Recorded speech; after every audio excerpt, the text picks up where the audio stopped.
Greetings, fellow humans. Katrina here. Quick disclaimer, I'm a professional, not your professional. Nothing I'm going to say should be taken as medical, legal, or otherwise advice. This podcast is purely for education and amusement. That is it. Disclaimer over. So I thought I'd talk today a bit about what I don't know about resolving a conflict. And so I'll be reading from a Psychology Today article that's entitled 4 Things to Say to Resolve a Conflict. And we'll go into it a bit and I'll say what I agree with and what I disagree with. The author of this is Marcia Reynolds, a PsyD. Now, a PsyD, if you don't know, is kind of like a PhD, but it's specific to psychology. And then it was reviewed by one of their editorial people, Jessica Schrader. And it was updated September 25th of last year, 2023. Well, I don't know when you'll be listening to this. You could be listening to this in 2026. Eventually, it might have a rerun. Anyway, the key points that she makes in this article are that we tend to react to what people say based on the story that we tell ourselves about their intent. Second, our reactions are triggered when we think someone deliberately intended to violate one of our social needs. And I think she mentions later what a few of those social needs are. Social needs help us to succeed, but they often leave us feeling hurt, angry when they are not met. So let's get into it. When you're mad or hurt by something someone said, do you know if they intended to cause you harm? Most of the time, we react to people based on the story we tell ourselves about their intent without asking what they were hoping to achieve with their words. Our emotional reactions are based on our interpretation that the person deliberately intended to step on or ignore one of our social needs. We make up a story about what the person was thinking when they violated the need. So, the strengths and snags of social needs. From the time we were born, we repeat behavior that brings us attention, love, and/or safety. As we navigate life beyond the family, some behaviors become more significant than others as we seek to feel confident or comfortable in social groups. Typical needs include desires to feel respected, recognized, in control, and liked. On the positive side, social fuel needs personal or professional successes. Let me read that again. It says on the positive side, social needs fuel personal or professional successes. My need for attention helps me succeed as a writer, teacher, and speaker. My need for recognition drives me to do good work. My need for control led me to run a successful business. It's interesting that she's identifying these with needs, because one of the things that I identify needs with is boundaries. You identify the need, and then you can figure out where to draw the line. So I just think it's an interesting perspective there to focus on the social needs. It says here, these repeated behaviors become personal strengths. They also become trigger points. The rejection or ridicule of social needs may diminish self-worth and confidence. The emotional distress from social disapproval can cause anxiety, self-doubt, and hopelessness.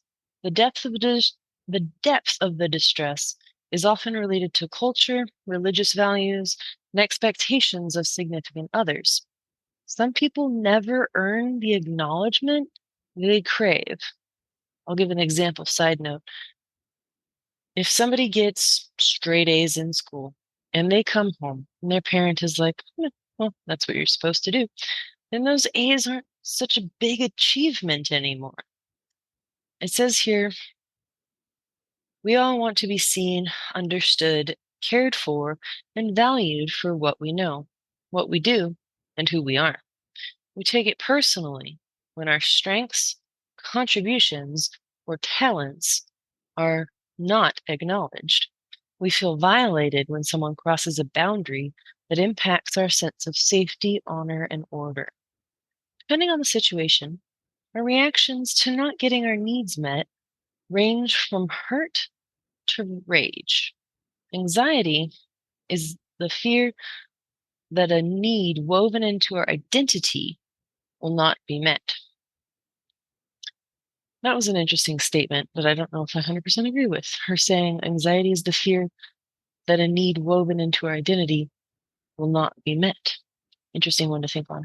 Exercising emotional choice.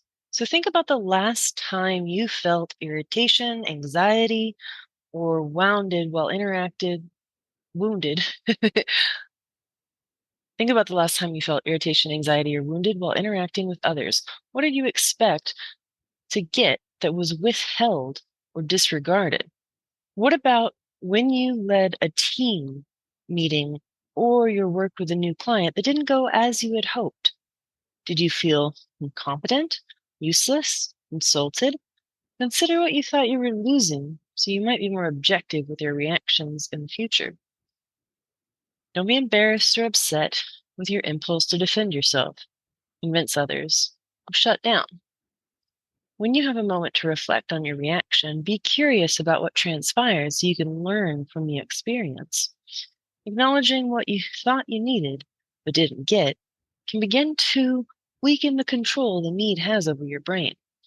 This will support your practice of self awareness and emotional choice while you are interacting. Wow, there's a few things in this paragraph that I just do not agree with, and emotional choice is one of them. We do not choose to feel a particular way all of the time. Yes, we can trigger pleasant emotions, calming emotions, the more favorable ones that we would prefer to engage with can be triggered just as one can be triggered to have anxiety, fear, frustration, anger, and those kind of uncomfortable interpretations of physiological sensations, which is basically sometimes similar, total tangent. So I was reading this book one time called How Emotions Are Made.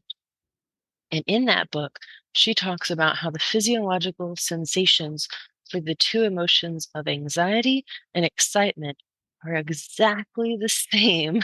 And it is our interpretation of those sensations that makes a difference in whether or not it's the pleasant excitement or the uncomfortable anxiety. Back to the article, though. Because of your brain's quick reaction time, the skill is to catch yourself reacting and then quickly shift your emotions. Noticing that you're reacting is the first step. Take clues from your body. Do you hold irritation in your stomach, shoulders, or jaw? When you're anxious, does your heart beat faster? Does the back of your neck heat up? The quicker you are aware of the automatic physical response, the faster you can name an emotion you prefer to feel. You relax and breathe the desired emotion into your body to make the shift. And on that note, there is actually a way to classically condition your body to physically relax. It's called paired muscle relaxation. This comes straight out of dialectical and behavioral therapy by Marsha Linehan. And what you do is, as you take a deep breath in, you clench your muscle groups. And then as you exhale, you release and relax those muscles. And you think that word in your head, whether it's relax, release, clear, calm, whatever resonates with that physical sensation of relaxation, you pair that with the breathing that I mentioned, and you can start from your head or your toes, whichever you prefer.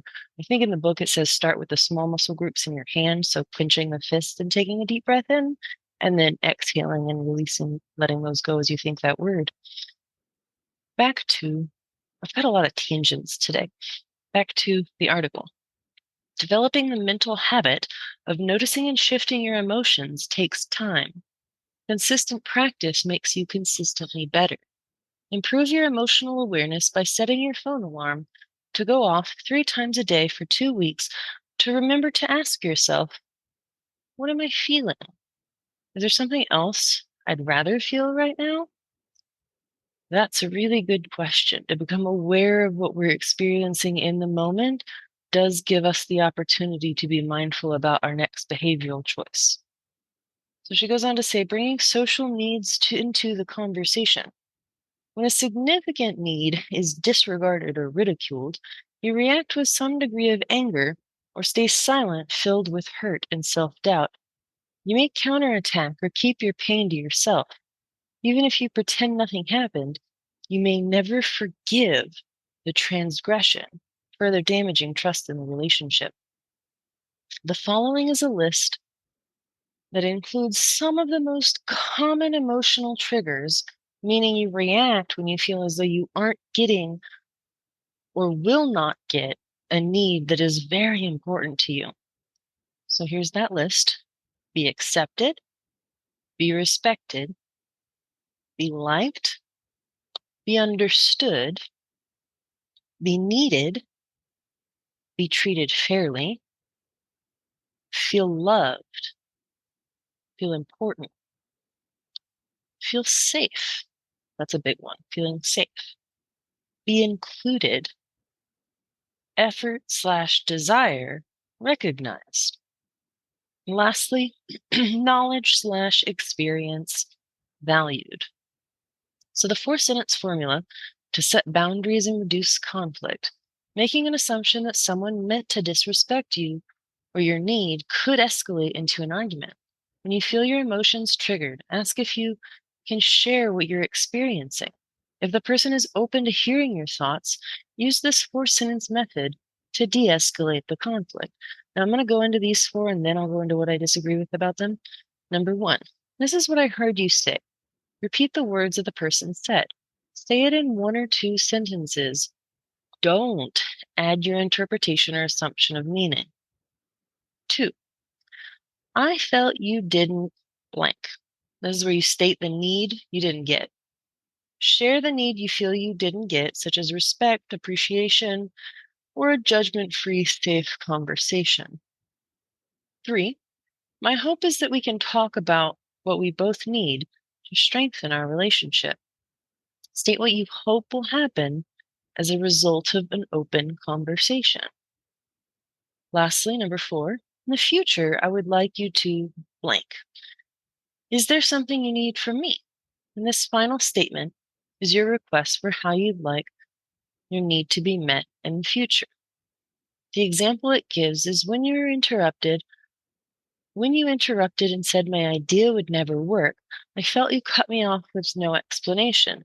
I think you think my ideas have no value.